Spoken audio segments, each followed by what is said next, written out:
வணக்கம் நண்பர்களே. 2026 ஆகஸ்ட் மாத கிரக அமைப்புகளின்படி விருச்சிக ராசிக்கான பலன்கள். ஆகஸ்ட் மாதத்தை பொறுத்த வரைக்கும் இந்த மாதம் கிரக நிலைகள் அப்படிங்கிறது அவ்வளோவா சரியில்லை. குறிப்பாக இந்த மாத கிரகங்களுடைய நிலைகள் அப்படிங்கிறதெல்லாம் கொஞ்சம் கான்ட்ரவர்சியலாகவே இருக்குது. கொஞ்சம் நெகட்டிவ் ஷேட்லேயே வேலை செய்யவும் செய்யுது. அது தவிர இந்த வருட கிரகங்களுடைய நிலைகள் அப்படின்னு பார்க்கும்பொழுதும் அதுவும் பார்த்திங்கன்னா ரொம்ப நல்லா இருக்குது அப்படின்னு சொல்கிறதுக்கெல்லாம் இல்லை. சுப கிரகங்கள் சுபத்தன்மையோடு வேலை செய்யுது, அசுப கிரகங்கள் முழு அசுப பலத்தோடு வேலை செய்யுது. அதனால் இந்த ஆகஸ்ட் மாதம் என்பது பொதுவான வகையில் கொஞ்சம் ஒரு சுணக்கமான மாதமாக தான் இருக்கும். குறிப்பாக எதிரும் புதிருமான விஷயங்கள் அதிகரிக்கக்கூடிய ஒரு மாதமாக இருக்குது. ரெண்டு தரப்புகள் இருக்கிறாங்க அப்படின்னா ரெண்டு தரப்பினருமே தன்னுடைய நியாயத்தை வாதிட்டுட்டே இருப்பாங்க. சண்டை சச்சரவுகள், மனஸ்தாபங்கள், மனக்குழப்பங்கள் போன்ற விஷயங்கள்லாம் அதிகரிச்சுக்கிட்டே இருக்கும். அது தவிர உடல்நல விஷயங்கள் அப்படிங்கிறதுலையும் பொதுவான வகையில் மக்கள் கொஞ்சம் கவனமாக இருக்கிறது நல்லது. ரொம்ப பெரிய லெவலில் பிரச்சனை அப்படின்னு சொல்ல முடியாது, ஆனால் சின்ன சின்ன விஷயங்களை என்னென்னா உடம்பு இப்படி படுத்திக்கிட்டே இருக்குது அப்படின்னு யோசிக்க வைக்கும். இப்போது பிரிஸ்காலாம் இருக்க முடியாது, ஏதோ ஒரு தொந்தரவுகள் வேலை செய்ய விடாமல் பிரச்சனை கொடுத்துக்கிட்டே இருக்கும். ஸோ இந்த மாதிரி சின்ன சின்ன உடல்நல விஷயங்களையும் கொஞ்சம் கவனமாக இருக்க வேண்டியதாக இருக்கும். அது தவிர இந்த மாதத்தின் பிற்பகுதியில் கிரகணம் வேற வருது. இந்த வருட கிரகணம் கண்டிப்பாக கிரகண பாதிப்புகள் அப்படிங்கிறது உண்டு. ஸோ அதை பற்றி நான் தனியாக இன்னொரு வீடியோவும் போடுறேன்.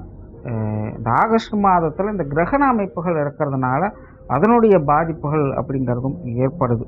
ஸோ எப்படி பார்த்தாலும் இந்த ஆகஸ்ட் மாதம் அப்படிங்கிறது கிரக நிலைகள் பெருசாக எதுலேயும் சப்போர்ட் பண்ணலை. கொஞ்சம் கவனமாக இருக்கிறது நல்லது. அது போக சீதோஷ்ண அமைப்புகள் அப்படின்னு பார்க்கும்பொழுது இந்த காற்று சம்பந்தப்பட்ட பிரச்சனைகள் அப்படிங்கிறது வந்து போகும்.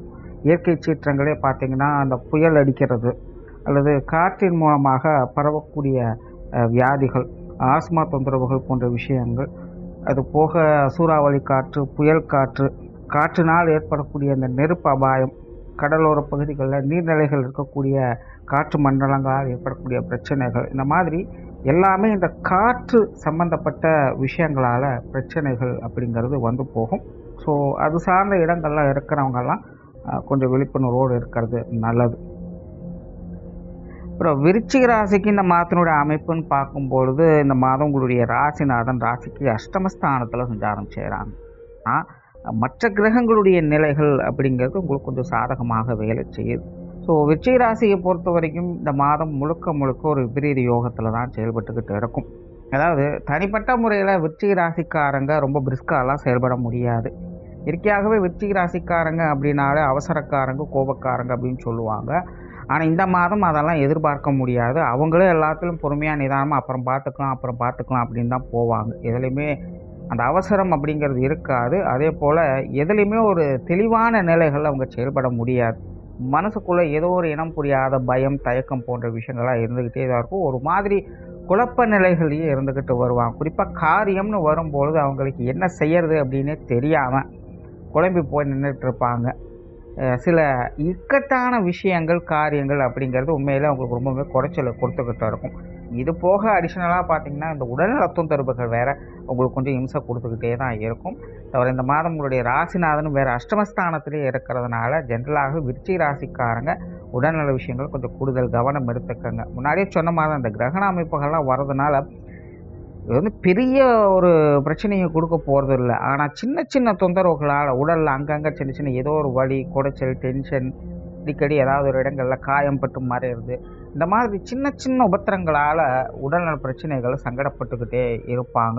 ஏற்கனவே விருச்சிக ராசிக்காரங்க ட்ரீட்மெண்ட்டில் இருக்கிறீங்க அப்படின்னா இந்த மாதம் கொஞ்சம் கவனமாகவே இருங்க. எதாக இருந்தாலும் கொஞ்சம் கேர்ஃபுல்லாக பார்த்துக்கங்க. ஏன்னா மாதத்தினுடைய அமைப்பே பெருசாக சரியில்லை. அது தவிர உங்களுடைய ராசிநாதனும் பார்த்திங்கன்னா அஷ்டமஸ்தானத்தில் இருக்காங்க. உங்களுடைய 6ஆம் அதிபதியும் அவரே தான், அவரும் அஷ்டமஸ்தானத்தில் இருக்கிறதுனால ட்ரீட்மெண்ட்டில் இருக்கக்கூடியவங்க இந்த மாதம் கொஞ்சம் எல்லாத்தையுமே பார்த்து பண்ணிக்கங்க.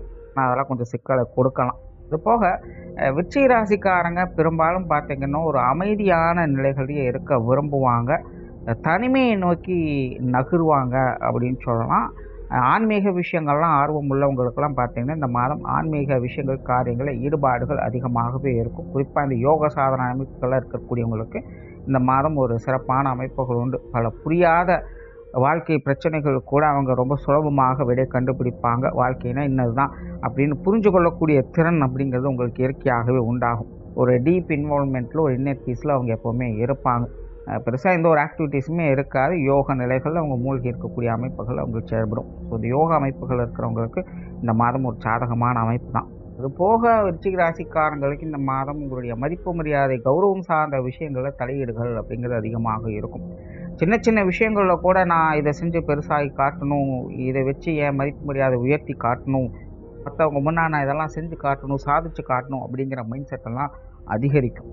ஸோ உங்களுக்கான மதிப்பு மரியாதைகளை உயர்த்தி கொள்ளக்கூடிய விஷயங்கள் காரியங்களில் சிந்தனைகள் அப்படிங்கிறது அதிகமாக இருக்கும். நீங்கள் செய்வீங்க அப்படின்னு சொல்கிறத விட அதை பற்றின யோசனைகள், இப்படி செய்யலாமா அப்படி செய்யலாமா, இதை பண்ணால் கரெக்டாக இருக்குமா அதை பண்ணால் கரெக்டாக இருக்குமா அப்படிங்கிறத பற்றி அதிகமாக யோசிச்சுக்கிட்டு இருப்பீங்க. பட் காரியங்கள்னு வரும்பொழுது அதை கொஞ்சம் பார்த்து நிதானமாக செய்கிறது தான் நல்லது. திரும்பவும் சொல்கிறேன், ராசிபதி அஷ்டமஸ்தானத்தில் இருக்கிறதுனால யோசிக்கிறது எப்படி வேணாலும் யோசிச்சிடலாம். ஆனால் காரியம்னு வரும்போது அது தடை தாமதமாகவே இருக்கும். பொறுமையாக நிதானமாக தான் டீல் பண்ணி ஆகணும். ஏன்னா இடையில ஏதாவது குழப்பம் வந்தால் கூட என்ன செய்கிறதுன்னு தெரியாமல் திகைக்க வேண்டியதாக இருக்கும். அப்புறம் அவசரப்பட்டுட்டோமோ அப்படின்னு நம்மளே யோசிக்க வேண்டியதாக இருக்கும். அதனால் விருச்சிக ராசிக்காரங்க இதெல்லாம் செய்கிறதுக்கு முன்னாடி கொஞ்சம் பொறுமையாக அமைதியாக யோசித்து செயல்படுங்க.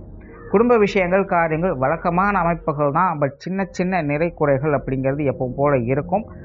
ஸோ சின்ன சின்ன சிரமங்கள் அலைச்சல்கள் இருந்தாலும் கூட உங்களுக்கான ஆதாய அமைப்புகளோடு தான் அதை செயல்பட்டுக்கிட்டு இருக்கும். குறிப்பாக விருச்சிக ராசியை பொறுத்த வரைக்கும் குடும்ப வாழ்க்கையில் மாற்றம் பெறக்கூடிய ஒரு காலகட்டம் இது. ஸோ நிறைய சின்ன சின்ன அசௌகரியங்கள் பிரச்சனைகள் அப்படிங்கிறது குடும்பத்தில் வந்துக்கிட்டே தான் இருக்கும். பட் அதெல்லாமே ஒரு நல்ல நிலைக்கான மாற்றங்கள் அப்படிங்கிற நிலைகளில் உங்களுக்கு செயல்பட்டுக்கிட்டு இருக்கும். அதனால் ரொம்ப போட்டெல்லாம் மனசு குழப்பிக்காதீங்க. சிம்பிளாக யோசிச்சு பார்த்தீங்கன்னா உங்களுக்கே அது புரிய ஆரம்பிச்சிடும். கொஞ்சம் நிதானமாக செயல்படுங்க, மற்ற எல்லாம் ஓகே தான். குடும்ப உறவுகளை பொறுத்த வரைக்கும் வழக்கமான அமைப்பு தான். பெருசாக தொந்தரவுகள் எதுவும் இல்லை. பெற்றோர்கள் சார்ந்த விஷயங்கள், உடல்நல விஷயங்கள் மட்டும் கொஞ்சம் கவனம் எடுத்துக்கோங்க. மற்றபடி பெற்றோர்கள் எல்லா விஷயங்களும் கொஞ்சம் சப்போர்ட்ஃபுல்லாக தான் இருப்பாங்க. அடுத்ததாக உடன்பிறப்புகளும் அப்படி தான். பெரும்பாலும் எல்லா விஷயங்களும் உங்கள் ஒத்துழைப்போடு தான் இருக்குது. மாற்றின் பிற்பகுதியில் மட்டும் சின்ன சின்ன அலைச்சல் தரக்கூடிய விஷயங்கள் அப்படிங்கிறது காரிய நிமித்தமாக எல்லாமே ஒத்துழைப்புகளோடு தான் செயல்பட்டுக்கிட்டு இருக்கும். ஆனால் சின்ன சின்ன அலைச்சல் தரக்கூடிய விஷயங்கள், கொஞ்சம் கான்ட்ரவர்சியான விஷயங்கள், சுருக்கும் கோவம் வருது, இவங்க என்ன இப்படி சொல்கிறாங்க அப்படி சொல்கிறாங்க அப்படிங்கிற மாதிரியான ஒரு கான்ட்ரவர்சியான விஷயங்கள் அப்படிங்கிற வந்து போகும். மற்றபடி பெருசாக தொந்தரவுகள் அப்படிங்கிறதெல்லாம் எதுவும் இல்லை. திருமண வாழ்க்கை கணவன் மனைவி உறவுகளை பொறுத்த வரைக்கும் இது ஒரு சாதகமான அமைப்புகள் தான். பெரும்பாலும் உங்களுக்கு அனுசரிப்பான நிலைகள் தான் எல்லா விஷயங்களும் நடக்கும். பட் இப்போதைக்கு நீங்கள் சரியான இடத்துல இருக்கீங்களா அப்படிங்கிறது தான் கேள்வி.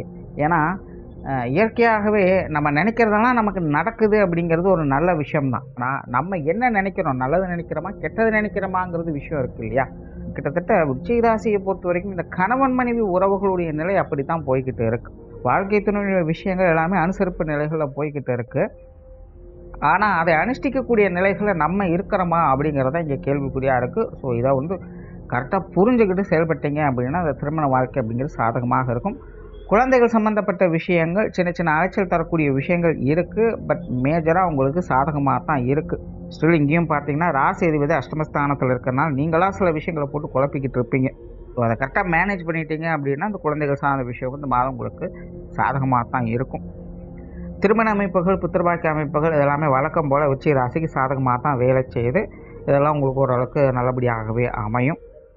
மாணவர்களுக்கு கல்வி வித்தை சம்பந்தப்பட்ட விஷயங்கள் வழக்கமான நிலைகளே இருக்குது. மாணவர்கள் நல்ல சிந்தனை ஆற்றலோடு செயல்பட்டு வருவாங்க. பட் மாணவர்கள் சுணக்க நிலைகளில் செயல்பட்டு வருவாங்க. கொஞ்சம் கூடுதல் முயற்சி என்பது தேவைப்படும். நிறைய விஷயங்களில் கொஞ்சம் இன்ட்ரெஸ்ட் இல்லாத மாதிரி இருப்பாங்க. அதனால் மாணவர்கள் முயற்சி மட்டும் கைவிடாமல் இருப்பது நல்லது. தொழில் வேலை உத்தியோகம் சார்ந்த விஷயங்கள் வழக்கமான நிலைகள் தான். தொழில் வேலை உத்தியோகத்தில் சின்ன சின்ன மாற்றங்கள் மற்றும் முன்னேற்றங்கள் அப்படிங்கிறது கண்டிப்பாக இருக்கும். பட் அதுக்கு ஏற்ற அளவுக்கு டென்ஷன் ஃப்ரஸ்ட்ரேஷன் போன்ற விஷயங்களும் கூடுதலாகவே இருக்கும். நிறைய விஷயங்களை ரொம்பவுமே பிடிவாதமாக இருப்பீங்க. நான் இப்படி தான் செய்வேன், நான் இப்படி தான் இருக்கணும் அப்படின்னாலும் ரொம்ப ஸ்ட்ரிக்டாக இருப்பீங்க. ஸோ விருச்சிக ராசிக்காரங்க அதை மட்டும் கொஞ்சம் கரெக்ட் பண்ணிக்கோங்க. கொஞ்சம் ஃப்ளெக்சிபிளாக இருக்கிறது நல்லது. ரொம்ப டைட் பண்ணிங்க அப்படின்னா அது உங்களுக்கே பிரச்சனையோ ப்ரெஷர் ஏற்படுத்தலாம். ஸோ தொழில் வேலை உத்தியோக ரீதியாக இந்த மாதிரியான விஷயங்கள் மட்டும் கொஞ்சம் கரெக்ட் பண்ணிக்கோங்க. மற்றபடி தொழில் வேலை உத்தியோகம் சார்ந்த விஷயங்கள் ஒரு நல்ல மாற்றங்களோடு உங்களுக்கு சாதகமாக தான் வேலை செய்யும். வெளியூர் மற்றும் வெளிநாடு சம்பந்தப்பட்ட விஷயங்கள் நல்லபடியாகவே இருக்குது. குறிப்பாக விருச்சிக ராசிக்காரங்களுக்கு இந்த மாதம் இந்த வெளியூர் வெளிநாடு சம்மந்தப்பட்ட விஷயங்கள்லாம் ஆர்வம் அதிகரிக்கும். இது சார்ந்த விஷயங்களும் முயற்சியும் அதிகரிக்கும். அதெல்லாம் உங்களுக்கு கொஞ்சம் கம்ஃபர்டபுளாகவே இருக்கும் அப்படின்னு சொல்லலாம். பொருளாதாரம் சார்ந்த விஷயங்கள் நிதானம் தேவை. கொடுக்கல் வாங்கல் விஷயங்கள்லாம் கவனம் எடுத்துக்கங்க. சின்ன சின்ன விஷயங்களை கேர்லெஸ்ஸாக இருப்பீங்க, அது பெரிய பிரச்சனைகளை ஏற்படுத்தலாம். சேமிப்புகள் அப்படிங்கிறது பண்ணுறதுக்கே விடாதபடி ஏதாவது தொந்தரவுகளை கொடுத்துட்ருக்கும். இந்த காசு பண விஷயங்கள் அப்படின்னாலே ஏதாவது ஒரு டிஸ்டர்பன்ஸ் ஏற்படுத்திகிட்டே இருக்கும். ஸோ விருச்சிக ராசிக்காரங்க இந்த காசு பண விஷயங்கள், கொடுக்கல் வாங்கல் விஷயங்கள் எல்லாத்துக்குமே கொஞ்சம் கவனமாக இருங்க. அதே போல் இந்த கடன் சார்ந்த விஷயங்கள் கொடுப்பதானாலும் சரி வாங்குவதானாலும் சரி எல்லாமே கொஞ்சம் டிலே ஆகிக்கிட்டே இருக்கும். அதனால் முடிஞ்ச அளவுக்கு அதை அவாய்ட் பண்ணிக்கிறது நல்லது. ஸோ ஓவராலாக விருச்சிக ராசியை பொறுத்த வரைக்கும் இந்த மாதம் ஒரு சுணக்கமான மாதம் தான். தனிப்பட்ட முறையில் இந்த விஷயங்களை அதிகம் ஃபீல் பண்ணுவீங்க. ஆனால் மற்ற விஷயங்கள் காரியங்கள் உங்களுக்கு ஓரளவுக்கு ஒத்துழைப்போடு செயல்பட்டு இருக்கிறதுனால கொஞ்சம் விழிப்புணர்வோடு செயல்பட்டு நிதானமாக செயல்பட்டீங்கன்னா எல்லாமே உங்களுக்கு ஒரு அமைதியான சுமூகமான நிலைகளாக இருந்துட்டு வரும். நன்றி, வணக்கம், வாழ்க வளமுடன்.